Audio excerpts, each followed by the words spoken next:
Hi, and welcome to our Founders Question Slot, where we dig into the real challenges founders face. Today, I'm with Ian from Focus 15, so let's get to it. Hi, Ian. So here's a question that came from Aisha in London. I keep being approached by people offering consultancy-type services. As a first-time founder in my early 20s, I need help, but how do I know if they're worth it? Interestingly, Aisha, I saw a post the other day which suggested that 83% of founders believe advisors add real value, and 17% thought they were a complete waste of time.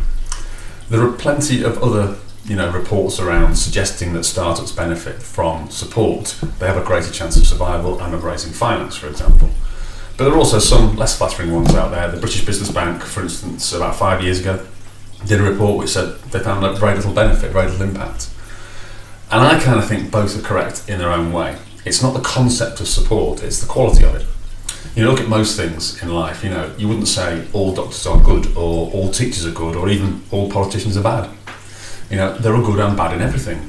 And society has this habit of sort of lumping everybody together into one single profile, but the truth is a little bit different, I think. It's the quality of the support that really matters. And whilst I remember, actually, there's one big distinction that I've got to make. There's a big difference between advice and support, and this is something that's bugged me for years, both as a board director, where I've seen other directors do this, and also as a founder on the receiving end. Let's say you're trying to build traction, and one advisor says, a lot of companies are having success with pay-per-click ads. I think you should look at it.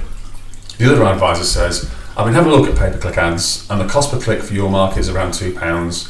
So with a decent conversion rate, I'd estimate £1,000 spend could generate around 30 customers for you. You can do it yourself, or there's a third party I've used before who are really, really good. Which of those responses is more valuable to you as a founder? The first one of those is what I call advice. It's really generic. It's just something lobbed over a wall at you for the founder to catch and run with. It takes you as a founder time and effort to act upon it. The other one is support. It gives you real direction, it saves time, and it adds value. Now, it's quite hard, I think, to find good support, but it's extremely easy to find bland, generic advice that gets you absolutely nowhere. And I think a lot of accelerators from boot camps provide this sort of generic approach. It's classroom-style support, which just I think it robs founders of time, and time's their most precious commodity. Which is why the dropout rates, I think, are quite high for some of those schemes, especially the free ones. I ran an edtech business for a number of years, and the reality is that everybody learns at their own pace. The whole classroom concept was driven not by student needs, but by the needs of the teacher. And if you go back in time, wealthy children, they had one-to-one tutoring, and the poor children had nothing. To try to redress the balance, or the imbalance, classroom-based teaching was introduced as an affordable way to educate the masses. You couldn't possibly afford to give every child one-to-one support, so classrooms were a compromise, sacrificing the pace and the quality of learning for affordability. Classrooms though aren't designed to deliver the best results for each and every student. They simply can't. They are designed to give sort of average support at an average cost. That's what they're there for, and they've served the purpose.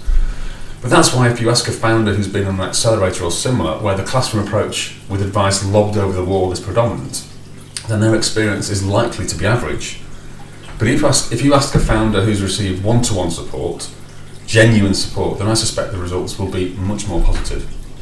So, in summary, are advisors worth it? I'd say yes. I would absolutely recommend advisors who give support. I think they can provide direction, they can help you avoid costly mistakes, and generally give you the best chance of success.